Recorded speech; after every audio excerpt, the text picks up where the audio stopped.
జగిత్యాల జిల్లా Korutla assembly segment గ్రామాల్లో ఎన్నికల కోలాహలం ప్రారంభమైంది. నామినేషన్ సెంటర్లను పరిశీలించిన జిల్లా కలెక్టర్ సత్యప్రసాద్ నామినేషన్ సెంటర్లలో భద్రతా చర్యలపై ఆరా తీశారు.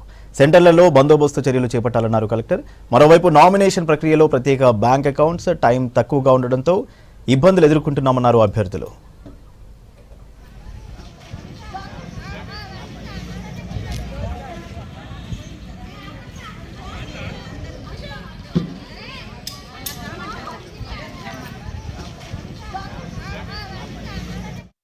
గ్రామ పంచాయతీ ఎలక్షన్కి సంబంధించి ఈ రోజు నుంచి నామినేషన్ స్టార్ట్ అయినాయి. ఈరోజు 27th, 28th, 29th 3 రోజులు కూడా స్వీకరించబడతాయి. దీనికి సంబంధించి మా పోలీస్ డిపార్ట్మెంట్ అన్ని రకాలైన చర్యలు తీసుకోవడం జరిగింది.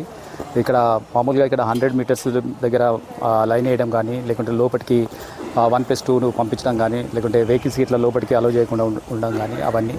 అదేవిధంగా మా దగ్గర ఇక్కడ ఉన్న మా ఫోర్స్ కూడా లోపల ఉన్న రిటర్నింగ్ ఆఫీసర్తో కోఆర్డినేషన్తో ఎలక్షన్స్ నామినేషన్స్ స్మూత్గా జరిగేటట్టు అన్ని రకాలైన చర్యలు తీసుకుంటున్నాము. 11 మండల్స్ ఉన్నాయి మనకు. భీమారము, మేడిపల్లి, కోరుట్ల, కత్లాపూర్, ఇక్కడ మెట్పల్లి, ఇబ్రాహీంపట్నం, తర్వాత మల్లాపూర్, ఈ 7 మండలాలకు సంబంధించి కూడా అన్ని రకాలైన చర్యలు తీసుకోవడం, అంటే మా పోలీసు పరంగా బందోబస్తు ఏర్పాటు చేయడం జరిగింది. నేను సర్పంచ్గా నామినేషన్ వేయడానికి వచ్చాను. ఇక్కడికి వచ్చిన తర్వాత అన్ని పత్రాలు తీసుకొని వచ్చిన తర్వాత కొన్ని కొత్త పత్రాలు కావాలి అని అడుగుతున్నారు.